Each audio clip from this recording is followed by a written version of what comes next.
আসসালামু আলাইকুম এভরিওয়ান, কি অবস্থা সবার, কেমন আছেন? আজকে আমি আপনাদেরকে দেখাবো NSZT-W68T এই প্লেয়ারটা ব্লুটুথটা কিভাবে কানেক্ট করবেন। আপনার জাপানিজ এই প্লেয়ারটায় কিভাবে কি ব্লুটুথ কানেক্ট করবেন, রিমুভ করবেন, আজকের ভিডিওতে আমি আপনাদেরকে দেখাবো।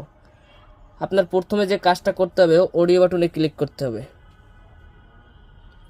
অডিও বাটনে ক্লিক করার পর আপনার এইভাবে অপশন থাকবে, আপনার এই কর্নারে ক্লিক করতে হবে। তারপরে এই ব্লুটুথে ক্লিক করবেন, এইটাই ক্লিক করবেন। আপনার এই প্লেয়ারটায় একটা ফোন কানেক্ট আছে, Oppo A54। আপনি চাইলে আরেকটা ফোন না, 5টা ফোনই কানেক্ট করতে পারবেন। কানেক্ট করতে গেলে আপনাকে এই প্রথম বাটনে ক্লিক করতে হবে।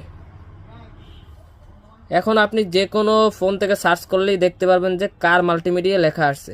কার মাল্টিমিডিয়ার পিন নাম্বার দিয়ে দেবেন 4টা 0, তাইলে আপনার যে কোনো ফোন আপনি কানেক্ট করতে পারবেন। আর যদি রিমুভ করেন, আপনার এই 2 নম্বরটায় ক্লিক করবেন, তারপর এই ফোন এই যেটা আছে এইটাই ক্লিক করবেন। এই বামেরটা ক্লিক করলেই অটোমেটিকলি রিমুভ হয়ে যাবে, বামেরটা ক্লিক করলেই।